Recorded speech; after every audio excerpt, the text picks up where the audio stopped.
Today, I want to talk about the future of policing, and I intentionally call it the future of policing because I think that's what it is. It's about discerning the future, to use an Ignatian word.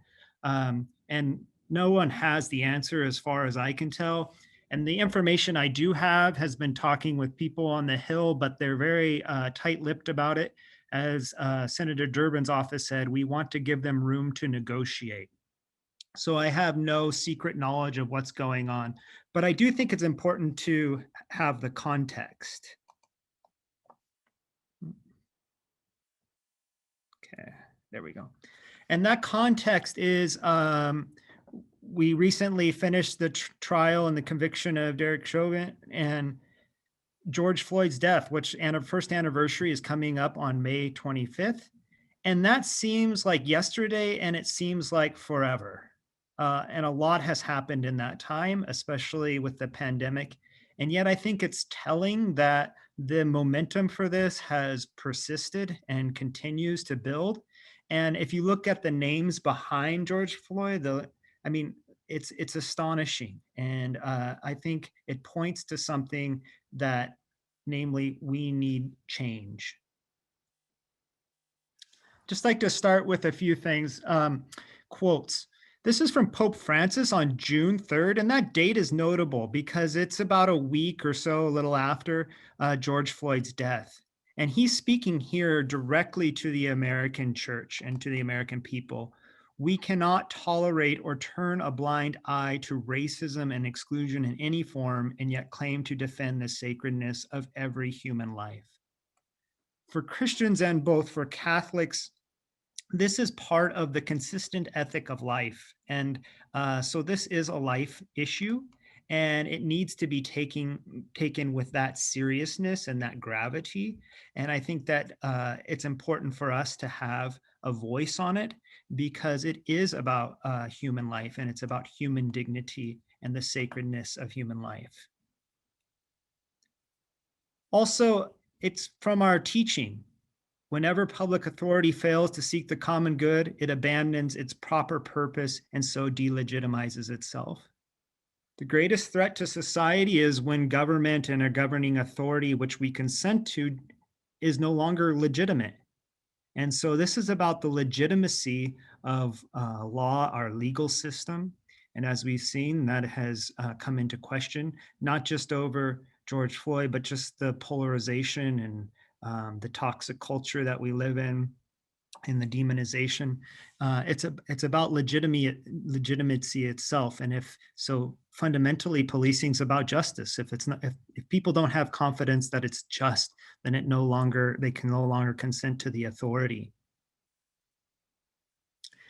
So there's three big, what I call buckets or groups. There's reform, defund, or abolish. Now, they're not tightly sealed and there's no kind of cross flow between them. Actually, they kind of somewhat run together, and it depends on who you talk to. And, sometimes people aren't precise with their definitions or usage of words.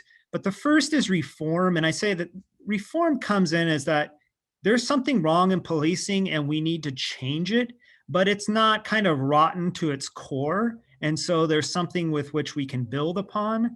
And I think it kind of goes in two tracks. As one is first is that, yes, we need to do alternative things to policing, but also that doesn't necessarily mean defunding policing, because we need better trained police officers. So that might mean more resources into policing. And so it's kind of a both and, perhaps more community engagement, perhaps more engagement with nonprofits, with health services, mental health especially, but also funding the police so that we can have the proper training and kind of adopt best practices and national databases and all these things. The defund, though, is kind of a little bit more distinct, saying that, wait, we are over-policed, we need to reduce the amount of police officers, and we need to redirect those funds to something else, something that's more community engaged. And so we have an incarceration problem. It's a binge. And this is how we kind of need to tackle the problem. Abolish is kind of, I'd say that's kind of the opposite side of, like, we just need to get rid of police. Violence is structural in nature, and so we need to change the structure. It has policing has its roots in, Jim Crow era and racism, and so we need to abolish the police. Now, that's a spectrum. Again, it's not that you're in one camp or the other, and I'm not here to suggest one camp or the other or where we should be, but I'm here to talk about reform because that's fundamentally what is being debated here in Washington, D.C., are reform, not necessarily defund or abolish. That is a different conversation.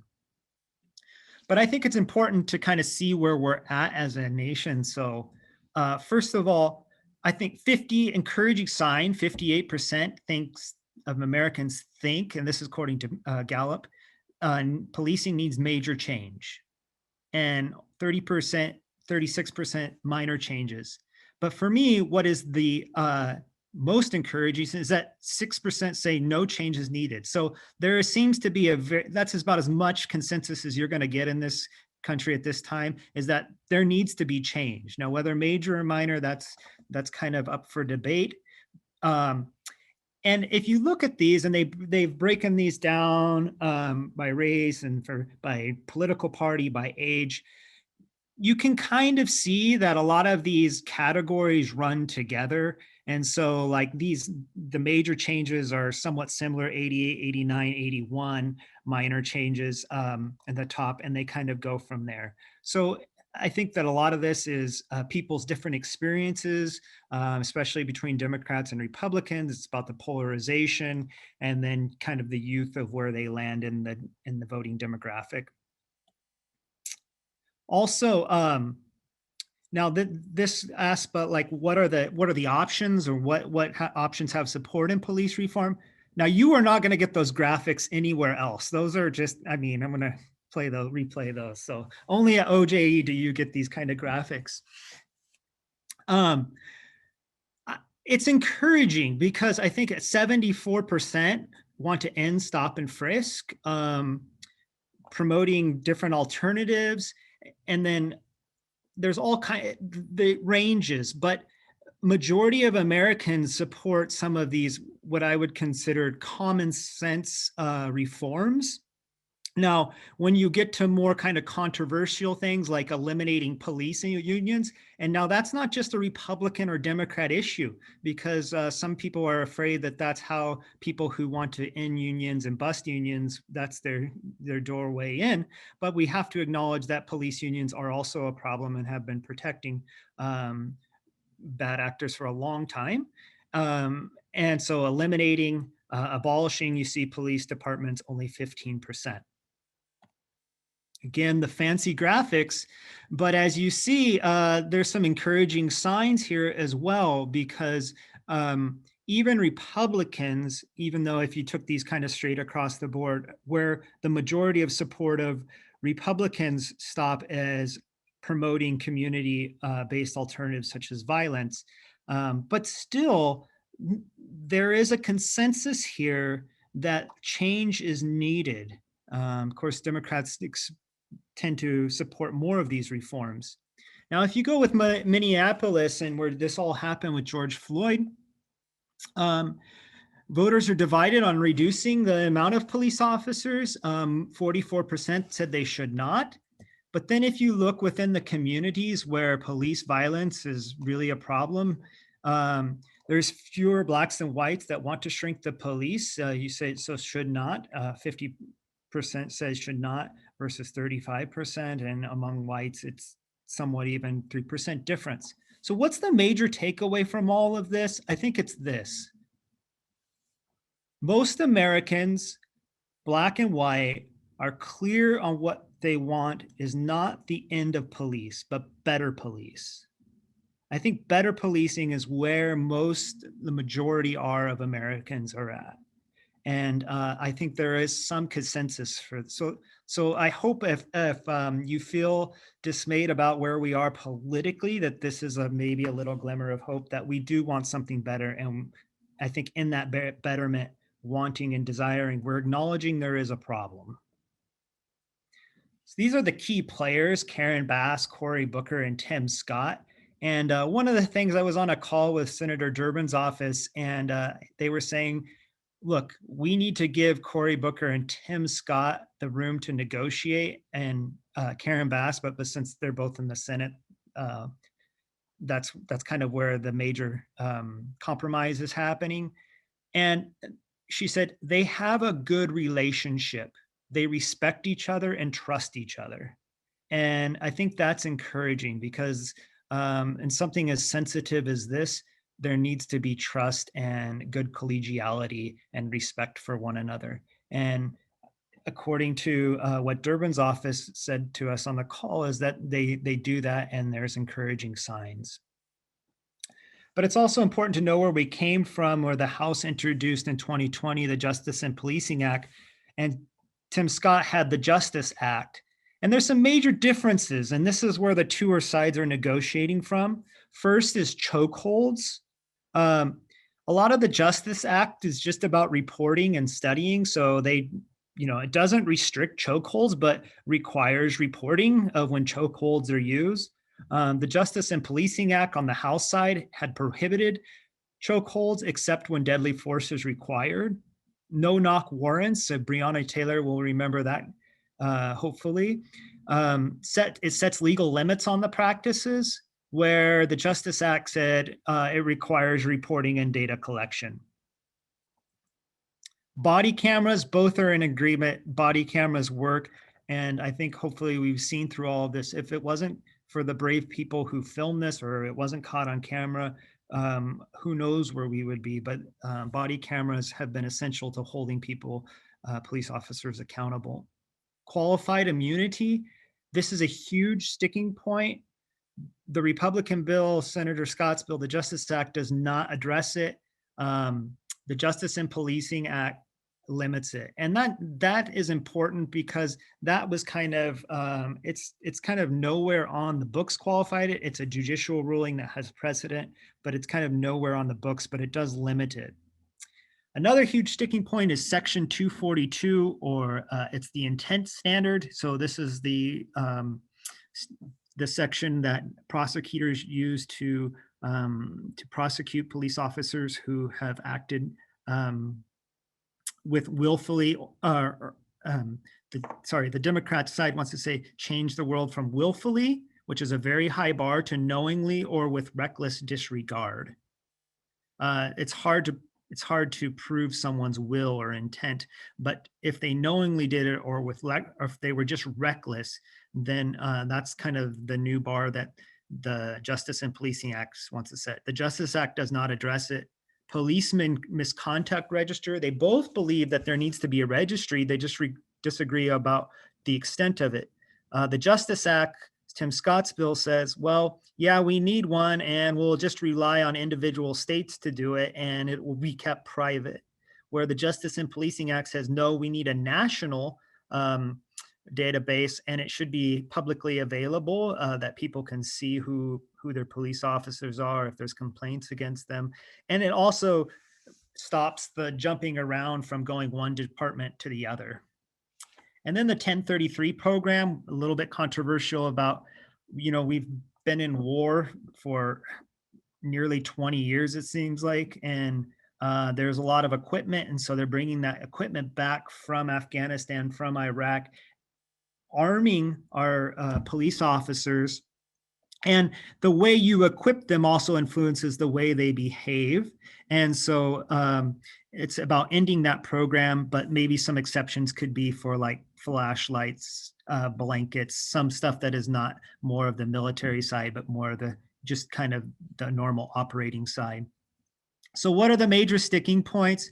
Well, I talked about the no-knock warrants. There seems to be consensus going more to the Justice and Policing Act that there needs to be a change, and only rare exceptions would you have a no-knock warrant. Also, the 1033, there has already been some changes on that the Republicans have agreed to in other bills. But I think most the consensus is it's not a good idea for our police to be armed kind of more than our military even. And it promotes poor behavior and aggressive behavior by those people who are armed like that. The sharing and how, whether that's private or whether it's handled by the states or the federal government, That is also controversial. I think perhaps we'll get a federal database, which I think is important, but whether or not that will be public or private, and to what extent the privacy issues are on that needs to be negotiated. But the major sticking point is qualified immunity, and Tim Scott has introduced a proposal to hold employers accountable rather than the police officer themselves, employees, and the thought is if you hold the employer responsible, they will change the culture and that will filter down into the employees. A lot of Democrats are saying that is not enough. We need to hold individuals responsible. So moving forward, qualified immunity. These are just some ideas I come up with from the reading, what I think could be promising. First is employee, as I talked about, versus the employer liability. We have examples of this all the time. We have malpractice insurance for doctors. You know, what if agencies had to carry around insurance on their employees, or what if there was some kind of ability for families whose members' rights had been violated by police officers to get some sort of compensation? I bet you if it started cutting into their budgets, they would change their behavior. Right now, it doesn't cost them anything, so there's no incentive to change their behavior. So I think there are creative solutions that we already have in practice that we know work very well, and looking to other fields, especially if we talk about, like, again, insuring or malpractice, these kind of analogies will work very well in helping coming forward with a solution. A national registry. Now that, again, that's a controversial point, but I think the point is that information must be shared. There is no reason that we know this all too well in the church of what happens when people are bounced around to different places. Like, there is lots of violations of rights that go on, a lot of tragedies. And so, but again, we do have some interesting analogies that can be used. So one of them that's being proposed, I saw in a think tank paper, was the NTSB. Before the NTSB were studied all aircraft aviation, whether private or commercial. Before the government took over, we had all kinds of air travel problems, and it was very unsafe. But for each and every incident, they study and they go back and they refine. Well, what if we had that with police shooting or policemen misconduct, as an agency that studies it and makes recommendations and continues to improve? This would be separate than the legal responsibility of prosecution, but it's just there to get to the facts and figure out what is the future of policing and how can we improve it.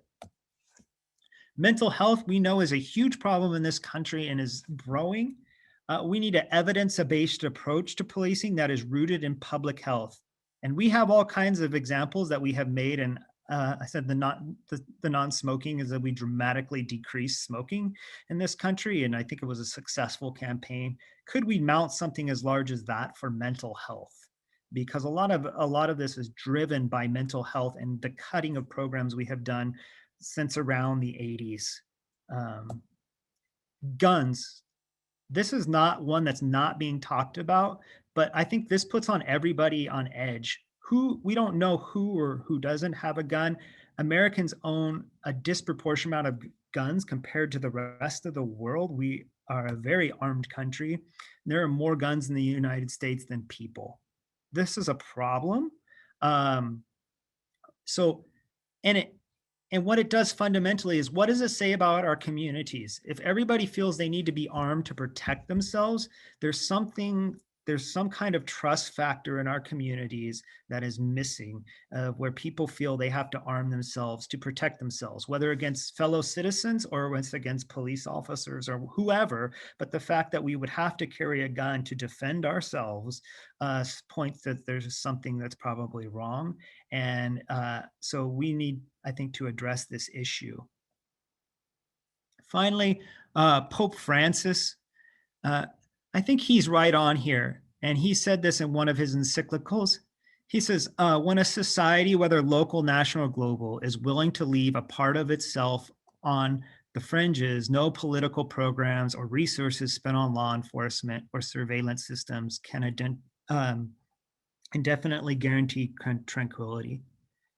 You know, I think policing is a lot about is symptomatic of more structural, more inequalities in our society, and we need to be thinking about those too.